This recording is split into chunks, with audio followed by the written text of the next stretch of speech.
I think in 10 years' time, policing will have adapted to be more evidence-based.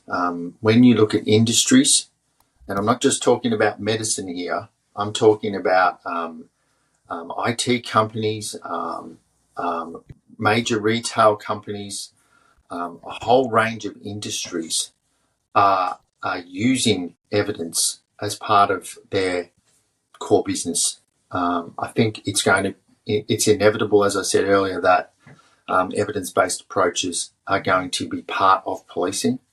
But like industry, like business, not everyone's going to be at the forefront. There's going to be leaders, and I think the UK and some work across what's happened in New Zealand with their evidence-based policing centre, and some of the work happening in Australia are that there is some leaders in this space that are going to show the value of being evidence-based to policing globally. So in 10 years, there'll be definite progress. There'll be nothing succeeds like success. So there'll be some great examples. And I think those examples will bring people along, and particularly some of the bigger agencies with greater capabilities will be able to show their ability to lead in this space. So, Mark, I'm extremely optimistic about this being embedded. It's why I'm so committed to it. And I'll just highlight what I think is the reality we're seeing here in Canada and elsewhere. First of all, we're seeing a younger cohort come through. And they themselves are very inquisitive, interested in learning. They're a lot more educated than we were when we started and coming through. And so there's a natural gravity to that. They also ask why a lot. And what does EPP do? It steeps you in why. The other piece we know is that a lot of change in policing is driven by external factors. And one of the major external factors can be the economics of policing. So our ability to identify not just here's why it makes sense, we have to do it this way, but working with our other partners. You know, the most violent crime type in Durham region is domestic violence, intimate partner violence. So what's the best way to address those issues? Well, first of all, it's upstream services. How do you interfere with those situations and give people support before they happen? Which, well, that reduces, 17 calls a day in Durham region for the Durham Regional Police. How much better off is the community, and how can we use our resources differently? So I think there's a lot of factors. The people we're bringing in, they're more acquisitive. Their education background is different, and they want to know the answer to why. EBP provides that. We've got an enormous amount of pressure as leaders of police services just from the economics perspective. But EBP, more than anything, brings partners together with a common goal. How do we make it better? And we make it better not because I think it, or Mark thinks it, or so-and-so thinks it, but because we've got objective evidence here that points to these different things that will come together to create better solutions. So that'd be my take, Mark. I'm really optimistic. So look, if I took it just 10 years out, because that'd give us 2 decades here in Canada with the society. Ideally, what we see for EBP is that every organization has embraced it. Call it what you may, but they've embraced wanting to do 2 things. Have a capacity or understanding inside their organization and give everybody a baseline of understanding around why EBP and why evidence-based decision-making is important. Not just the front line, not just in investigations, but how are we making decisions around systems and how are we making decisions about how to best support our community? Start to ingrain it as a philosophy. The next big piece for me with respect to 2030 or a little bit beyond is that when we say EBP, our community, our partners and our stakeholders, they feel a part of it. Because we go back to the foundations of principles about policing, and I won't repeat them because everybody does. But the foundation is about the community and policing working together in concert, in whole, because we're all in this, the community together. This is what we're working towards, is about safety, security, and the feeling of safety for our citizens. EPP provides that because there's a room at the table for everyone.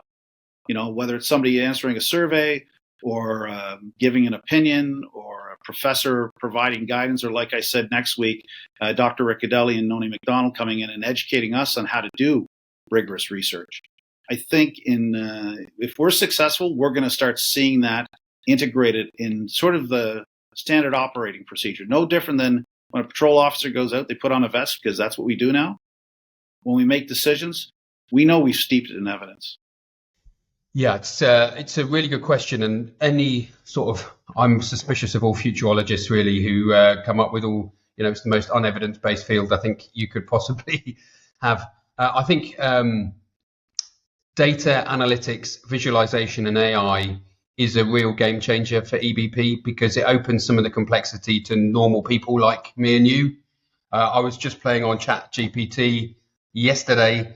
It was Copilot. And I said, here's a load of independent variables, do a linear regression for me. Boom. And I know that sounds really nerdy, but the point is you're trying to understand the relationship between the two variables. And that's really key if you're trying to predict, is that offender likely to offend again, or is that police officer likely to be involved in misconduct? So if we talk about evidence-based policing as the 3 T's, which we can dig into later, that targeting approach, I think clean, analyzable, visualizing, and AI open data has a huge opportunity to make evidence-based policing a lot easier. Tech, I think, enables it. So, there's been some great work on analyzing body-worn video evidence to say how people make decisions. So all of these are huge opportunities. Of course, the issues that can penetrate that and undermine that is often ideology, senior leaders, people talking tough about whatever it is they want to talk about and say, no, forget that, we're just going to do this. But I don't feel that.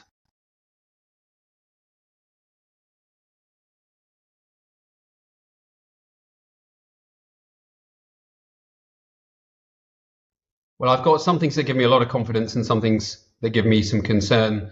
And I'm also pragmatic as, a current chief of police. Evidence-based policing isn't about everything. It's not, we are an evidence-based police force. We do lots of stuff all the time that isn't evidence-based because you just got to get on with it. So what I would say is there's loads of evidence on how to run an organization. I love Adam Grant's podcast, Work Life, and, he's an organizational psychologist. And he peppers his podcast with evidence on leadership, on how we work. But it's not how you do everything, but there are a huge amount of opportunities in the UK, and I think across the Western world. We've got the College of Policing that is firmly in support of evidence-based policing, which I think is great. They've got their What Works Centre.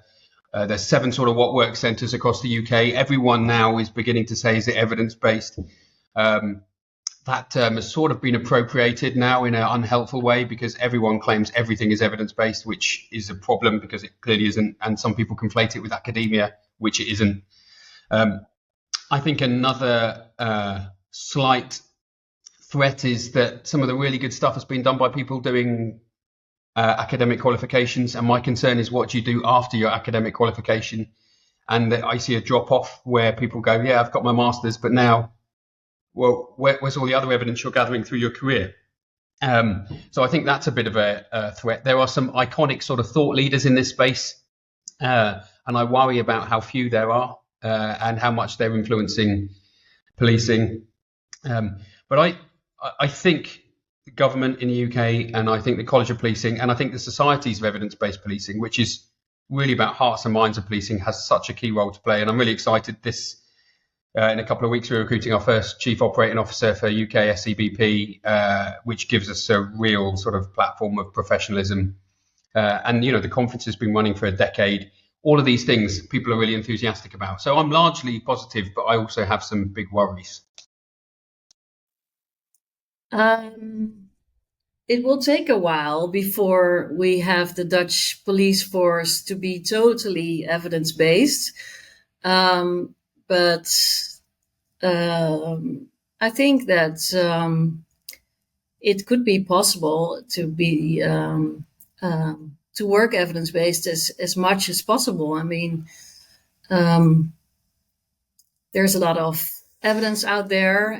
Let's use it, and you don't need to do an RCT every time, but just use the available knowledge and be evidence-based. in all your decisions, if possible. Yeah. So for the future, that's our goal, to be evidence based wherever it's possible and wherever you can. Just try to use the best available knowledge. Yes. Yes, like we hope in 6-7 years time that the concept of evidence-based policing is known throughout the whole national police force, so that everybody knows about it. I don't think that the whole national police force will be evidence-based by that time, but at least they will be familiar with the concept, and hopefully on different parts of the police force, people have started working evidence-based. And as Ruben already told, we are, the society now is a group of volunteers who are enthusiastic about evidence-based policing. But by that time, we would like to be to have a formal position within the police force, and maybe also some capacity to support the national police force with doing research and helping them to be evidence-based. So that will be our future goal.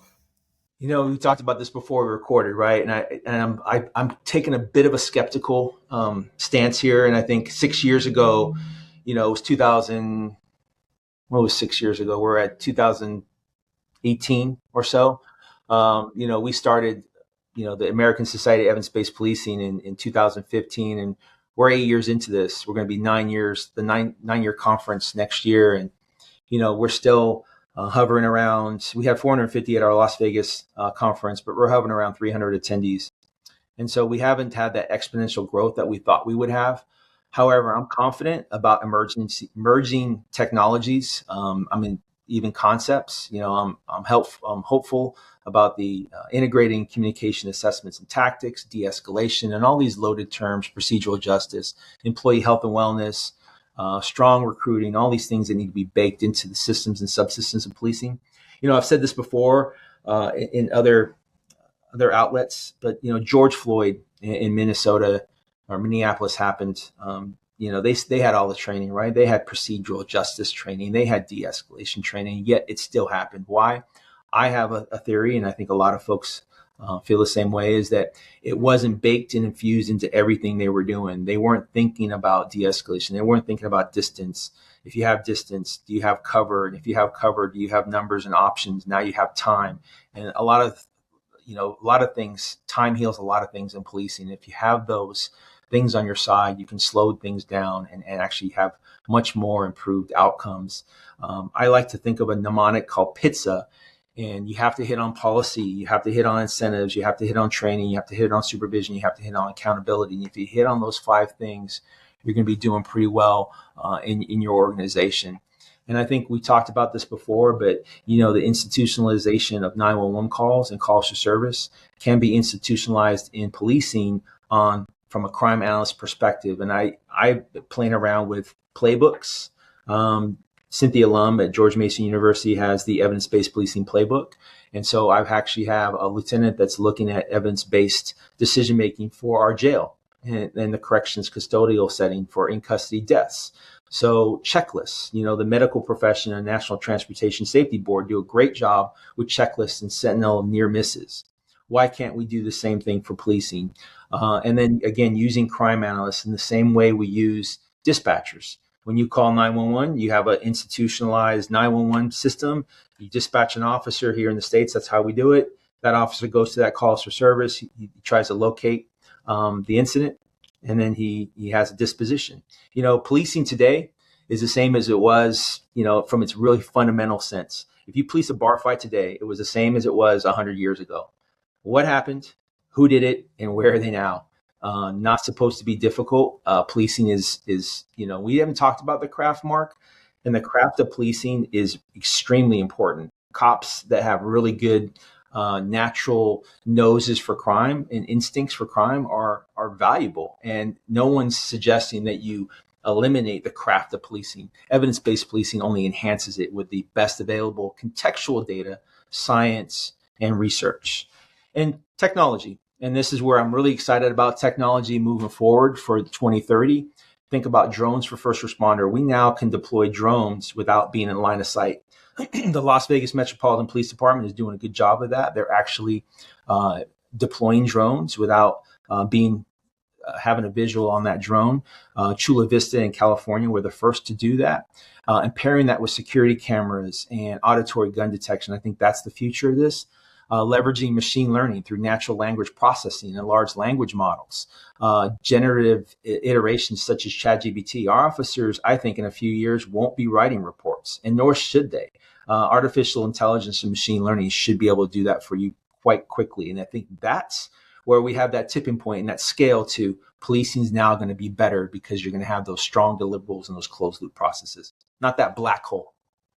That's it's up to us as leaders to continue to be good storytellers, find ways for us to combat that critical mass or that inertia of not wanting to change. You know, it's like we're rowing together, right? And then some of us are keeping that row up or putting that row in the water, and we're not really always going along. And I think, you know, I read an interesting article a few weeks ago, and it was talking about change. And if Henry Ford, you know, had listened to folks about the reliability of his vehicle, and, you know, folks were telling him horse and carriage, and, you know, he would have never pushed for that vehicle, right? And so to be leaders and to our leaders that are pushing evidence-based policing, it'll be tough.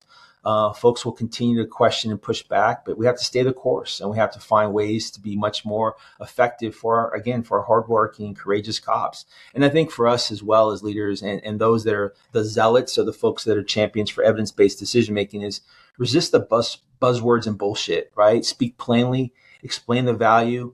Employee health and wellness will continue to be a focus. We owe it to our cops to think outside the box and to make their jobs much more effective. And that's done through natural language processing, natural language, large language models, security cameras, and other emerging technologies such as AI. And I think once we do that, we're going to be doing pretty well. And like I said to you, we got to get back to the basics as well. We have to enhance the craft, which is the basics. Policing a bar fight today is the same as it was 100 years ago. What happened? Who did it? And where are they now? Those things are easy for us to do. You know, we talk a lot about, I love mnemonics and acronyms. Talk about pie. Everyone should have a piece of the pie. And you think about the acronym of PIE, which is prevention, intervention, and engagement or enforcement. You know, intervention is fine, but prevention is better. And if you do all three of those, you're going to be doing pretty well. Engagement with the community is critical. And again, how we measure, how we reward, and how we hold people to account should tell you everything you need to know about a culture.